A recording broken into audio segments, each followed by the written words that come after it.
Hello friends, today I am going to build a simple Tauri app using Rust and React.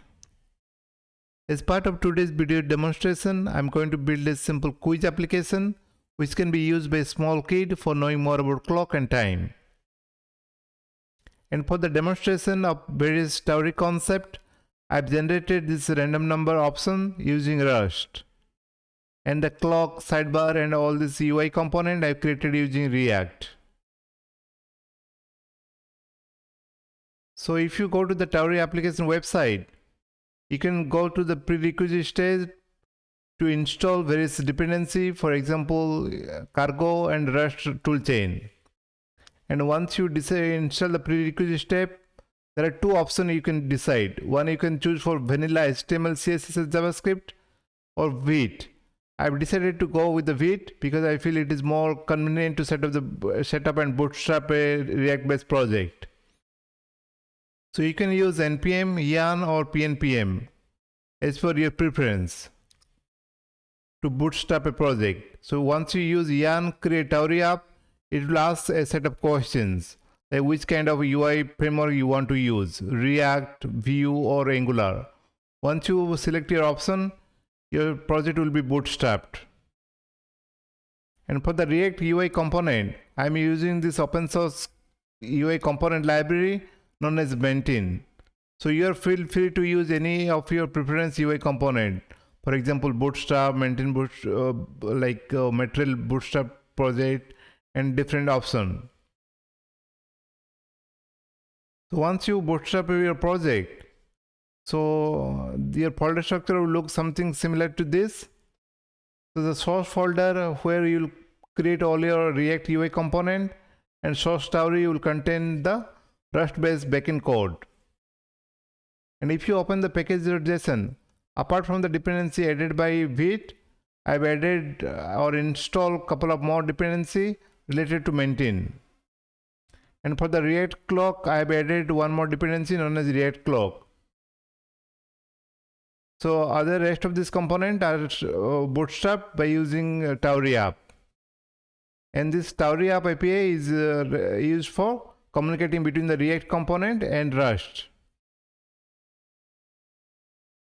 So I'm going to show you what are the changes I have made on top of the default configuration. So once you expand the source folder, I've cleaned up a little bit and organized the folder structure. The asset should contain these images and some kind of static artifact if we need so. And backend, I've created a code which will going to integrate between this React and Rust backend. And components, as of now, I have only one clock component. So I created a magic clock. And as I'm using types, so I'm storing all my types information into this index.txt. And I'll show one by one each and explain whatever I created on top of that. And we have app.tsx and main.tsx. Main.tsx is the entry point. So this will be by default, it will be bootstrap created, but I have added this Mantine provider from this UI component library I have chosen. So here I provide some option like theme and some additional attribute. Like I am using this light theme. This Mantine provider will create some kind of React context and do some global storage so that we can access using different hooks in the later point of time. For example, the background color, font color, depending upon the theme, we can access various properties.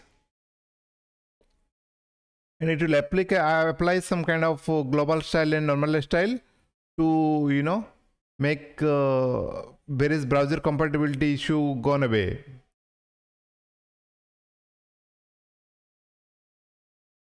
Unlike Electron, which comes with Chromium as a packaged module, that's why it is bloated binary size.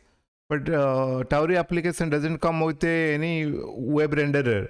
It uses whatever operating system provided. For example, in macOS, it uses WebKit, and other operating system, it uses the default rendering engine. It has some pros and cons, but it helps to minimize the size of your exe or binary file what you're going to deploy or distribute. and this is the app component, and I'm using this app cell. This is part of this Mantine UI component layer, which provide a little bit organize of the UI component. It provides some kind of navigation bar, header, and style, and this is where the body will we can present. If you see in the style, I'm using this background color as gray and text color as a darker theme. So you feel free to experiment with different color combination. So this theme is bootstrapped into this provider, into the main.tsx, and we can access across all this program. And this Mantine is work in the like CSS in JavaScript library. It uses emotion.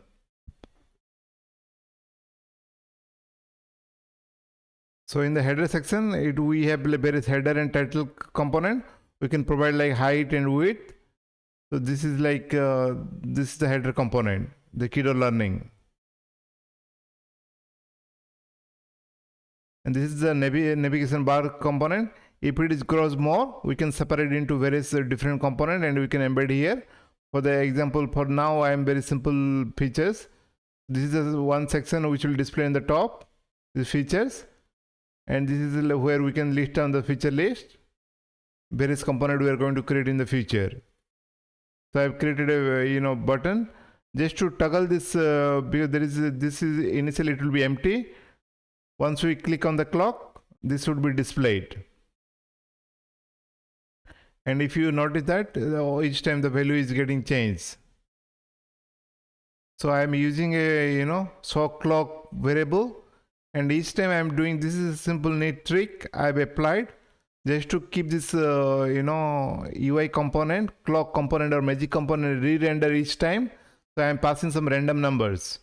So that later in the magic clock component, I'm just making sure like to render it again and again, so that the data will be changed each time we click on the clock.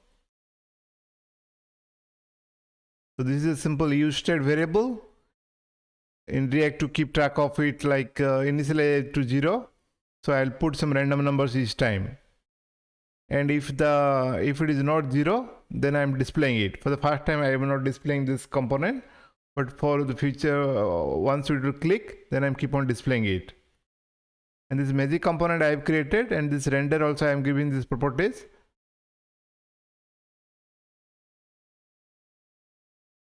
This is the magic clock component. The one important aspect of here is that this is the clock component. This from React clock library. There are various options. Whether you need the second hand, by default I'm using most of the thing, and whether you need the numbers or not. If you mark it is true, the number is displayed. And to how it is executing, I'm in the background. I'm running the Tauri app in dev mode, so that it is keep on updating. The bit is responsible for refreshing the outer layer. It would be instantaneous. So if you make any changes into the UI component, it won't take at all at any time. So it is hot reload. But if you make any changes into the Rust part, it will take a bit of time, because Rust is a compiled language. First it will compile, then it will run it. So it will do automatically, but it will take slight more time than your UI component change to see in the screen.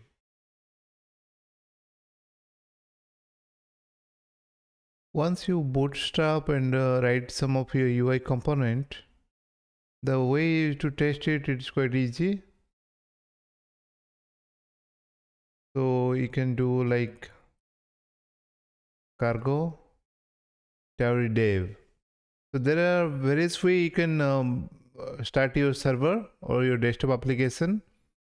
So Cargo Tauri is one of the CLI available for the Cargo user or Rust user. So you can use npm or yarn as well.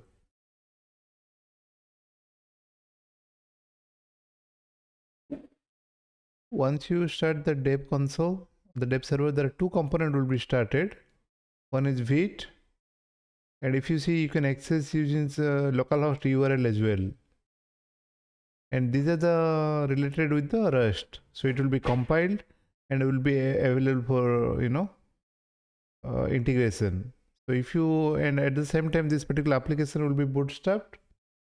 So here the UI component you can see, this is part of WebKit, WebKit browser engine. Once you click the clock, it will go to the Rust backend and get the information and display on the screen. So if you put some console in the Rust project, it will be displayed on this command line console. But if you want to print some console.log into the JavaScript or React ecosystem, then you have to do inspect element. This is similar to Chromium, but it is slightly different because it uses the WebKit of Safari. So here your console will be printed, and you can inspect your element and apply your web debugging concept. And also, if you want to access this particular URL, you can still go ahead and access this URL into a Chrome browser. So it will still open. But if you see this, if you click this, it should supposed to call a Tauri backend or Rust program. So that particular component will fail. So this you can't able to see this end-to-end result, or the clock won't get rendered. But any component which is not dependent on the Rust part, so that UI, for example, buttons, navigation will be rendered correctly in the Chrome browser even.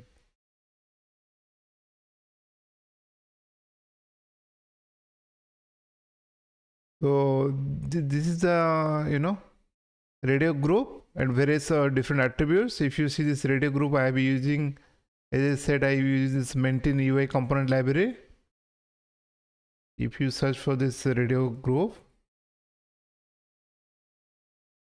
so there are different components available into this library. So we can use radio group. And here you can see some preview. For example, you want a horizontal or vertical, I need vertical. Or you can change this label here. And you can make it give more spacing. So you can play around with the sizing, whatever you want. And you can see this color, required optional. So you can play around with various part. And in the below, your option will be, this particular component will be created. So you can copy it so that at least you will have the base component ready. And you can go through this document to get information about more attributes, whatever is needed for this radio group component.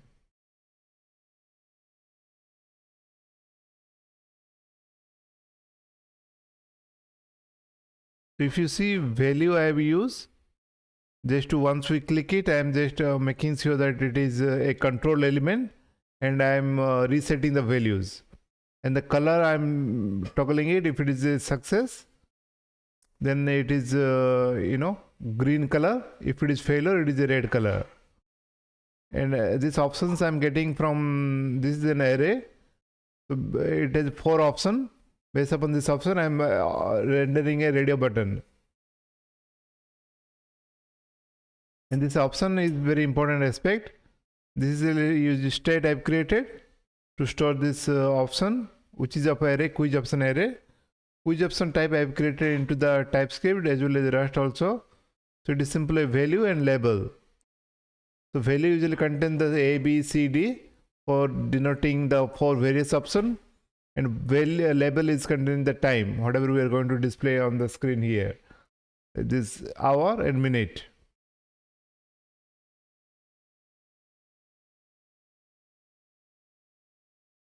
And this particular thing is initialized with empty array, but we should get from this Rust backend this option. We could have easily done using the vanilla JavaScript, but just for demonstration purpose, I have used like Rust backend, so that inside your real world project also our core functionality, which is maybe CPU intensive, and if where you want more performance wise, you want more benefits, so you should use the Rust part to do the core business logic or core computational part of your code. And UI layer in the React, you should only use for the UI rendering. So this is the function I am using, get quiz option, which will return that option. This quiz option will call to the Rust backend. I'll show you the code here. This is part of the code.ts file. This folder I have created, and it is available inside the source and backend. This folder structure I have created for my own organization convention. So you can use a different name, whatever you feel like, but I feel like organizing under backend core. So I know all the Rust related code is located over here. And this is the async function, where the communication between the React and Rust is async. So this is the functionality we have to use, invoke. It is similar to fetch. I've created a dedicated video tutorial to explain the difference of invoke and fetch and why we are using this, and you can follow that video to get deeper understanding about what is going under the hood. So we are calling a function generated quiz option, and we are not passing any argument. If there are any argument we need to pass, so we can pass as an object here. But because we don't have any argument, so we can just only invoke this function. And this is written the result. I'm casting into a quiz option array. If you see this Rust part now, in a second I'll show the Rust part. But once you get the result, so we are setting this option here. And I'm intentionally making this first A as a correct one, and because I don't want to display A all the time in the first option, then it will be easy for choosing that. So A, B, C, D, but A is the correct answer, but I don't want to display all the time. So I'm just making sure that and this correct answer, I'm getting this hour and minute and setting this clock date, so that this clock date will be set as per the correct timing. And I am also, okay, in this case, this option will be shuffled one. It won't return as ABCD, but it will be, randomized. So each time it will be ABCD will be different position. I'll show the code in a second. But this will get the correct time, set the clock date, and set this option. And this main.rs is located under this source Tauri folder. These are the icons, set of icons. By default, it is provided by Tauri. There are some utility available. So once you pass one image, so Tauri CLI can create all these kind of different combination for you. But I'll show that in this later. But currently, I'm using this Tauri icon.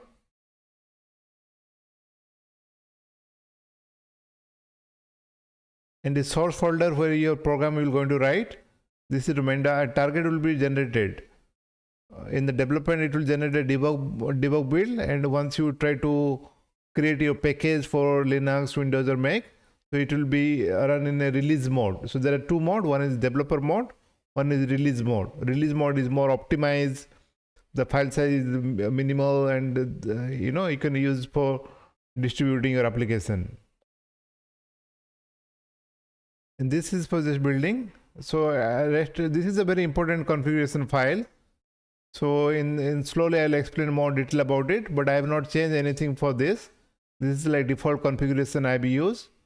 So in this case, it will automatically point to it. But if you see this is the port number and localhost it is mentioned, so that this is where that it will point to this UI component or React based development server. So that's why both integration will happen. There are various configuration parameter, so we can see the documentation, and I'll slowly explain some of this whenever needed. But for the time being, for today's basic tutorial, you use the default one.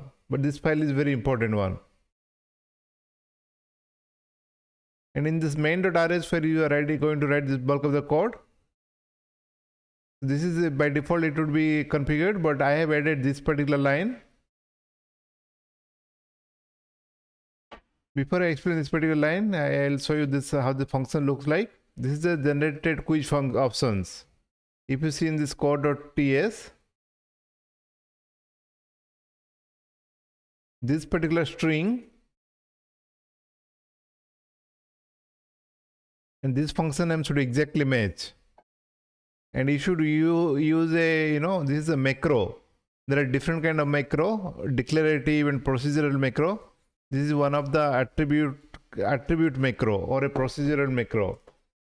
So in the compile stage, this will generate some kind of glue code by Tauri, so that all the Tauri related functionality can be provided by Tauri system.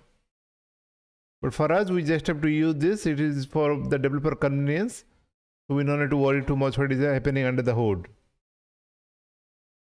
It doesn't take any input arguments, but return a vector of quiz option. And this is quiz option is a struct type. So I have created quiz option here. So value and label.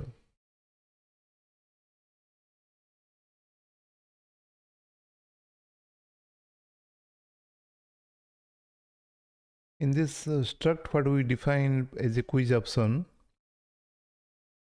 this is a very important aspect. If we are trying to return this quiz option from this Rust to React, so this Tauri needs to serialize it from Rust structure to the JSON representation. So we have to give the serialize. This is come as part of SERD. If you see these imports, SERD serialize. So SERD is responsible for converting this Rust structure to this JSON representation. And if we are supposed to use this quiz option as an input argument, then we have to use another macro that is known as deserialize. That will convert from this JSON structure to this Rust struct. And inside this generated quiz option, you can write your functionality and return the result. So I'll give a quick example. So I'm using this random crate. This random crate is very popular. And if you see this cargo.toml file,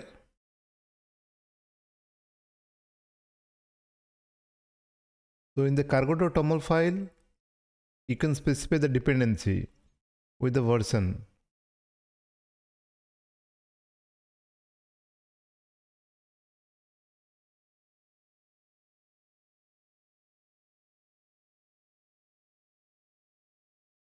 So this random crate, whatever the latest version is available, I'm using it. And this will provide some kind of functionality to generate the random numbers. I'll explain in a second why I'm using in this case. But let us go to this main result. So you can, by default, all the variable is immutable. So you cannot change it. In this case, because we want to shuffle this array, that's why we are making it mutable. Shuffle means because if you see this here, A, B, C, D I have created sequentially. But in this application, if you put A, B, C, D, then A will be correct all the time. I don't want to make this guess very easy. So I just want to shuffle this option whenever we are going to show that. So that shuffling part is we have done in this case. A shuffle. This is a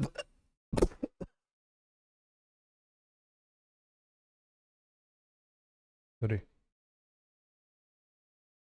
This is a shuffle part. We have to provide like this random, function or an instance. Then your array will be sorted or shuffled. It will be randomized. So this is we can create like vector in a different way. We can use like vector collection as a new function and try to push some different elements to it. But this is one macro which looks a bit neat and clean. So we can represent array, and like JavaScript we can put like different instances in one place. So if you know beforehand that you are going to put like 4 elements, so this is a bit handy and useful. And our quiz option contain value and label. Inside value we are putting ABCD. If you see here, this particular there is a slight difference in Rust, the way you treat between a string. There are two different flavor of string. One is star If you hover the mouse, I think it should come like if you see this.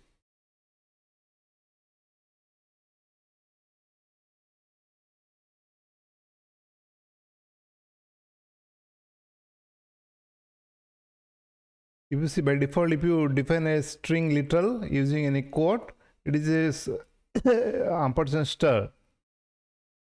So that means most important aspect of star is that it is you know the length of that particular string beforehand in the compile time only.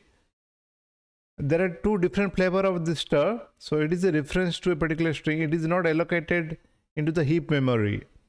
So we cannot append or this string can't grow it. The length is defined and allocated. And this is this particular string, if you define in this part, it would be, know by compile time only. But if you try to do this toString, then if you see here, the type will change from star to string. Then it is heap allocated. So we can add or append or we can do any operation on that. But for making any modification, by default by X, we can't do that. Even though you declare a string, we have to make it a mute keyword or make it mutable. Then we can do any kind of changes to that particular string. So once you do the star, so it would be a reference. It will be slightly difficult to propagate using. If you define a struct, you can do a star, but it will slightly more, complex. You have to deal with the lifetime and other concept related to, deal with the reference. So it is always better if you're beginning to Rust. So I suggest to use like string most of the time. But it will allocate memory in heap, so it may not be performance wise, it may not be best. So, and this is the function I'm generating the random number pair. So hour and minute. So if you see here, again I am calling this thread range function. If you see this below thread range for instance, and this one is same, but this particular range is useful for the suppling of this array, whereas this one is used to generate this random number. And we have to make it mutable. If you don't make it mutable, it will complain. And we have defined a tuple. If you see a simple same parenthesis, this is a group variable and it is destructuring syntax similar to JavaScript. We can define like n1 and n2. Inside this we create a range. The first hour is can start from 0 up to 11, and this equal stand for is including 11. If you skip this equal, then it will be 0 to 10, but I want 0 to 11 including 11. And this time start from 0 to 59. And I'm doing some kind of padding with 0. If the number is less than 10, then I'm padding with 0. So that we can get this 0, 1. If you do 1 only, it won't look good. So I'm padding with 0. Same thing I'm doing with n2. And one important thing, if you notice over here, is that this if condition is not a statement. It is a expression inside Rust. The expression means it can result some value inside each block. If you don't put a semicolon here, then the value will be written and this it will be assigned to variable n1. And here also I'm using n1, here also n1 using. The type is different. But still Rust is not complaining because the lifetime, because the validity of n1 will be completed after this execution. This one n1 is a completely different variable, which is of type string. This is known as variable shadowing. So if but you can't use this n1 again after this declaration. So this would be a different value together. They say the same name, but it would be slightly different. So once we get this n1 and n2, I am creating this format. This is another macro, which is helpful for dealing with string. So we can do string interpolation. So inside the bracket, I can pass this string value and use like whatever this is just kind of a separator. So once I get the quiz option, I'm returning the value. So this core function will call this and get this result, just to make this both type play nicely. So, and this won't return any type by default. So it will return the type as unknown. So we have to explicitly cast it so that we can use it quiz option. If both the type are not compatible, TypeScript is not going to throw any error in this case. But when you are trying to access in the runtime, it may throw some error. So this is the quiz option. We got this list of 4 options, and because we know A is the correct value, so we got this correct entry and set the date, and we are rendering this one. This is the option I'm rendering different radio buttons, and so radio group, we have few label and other properties what I already explained, and depending upon this if the value, whenever you change the radio button, we are accessing the value. If you see this key value, I am giving this ABCD, label is the time.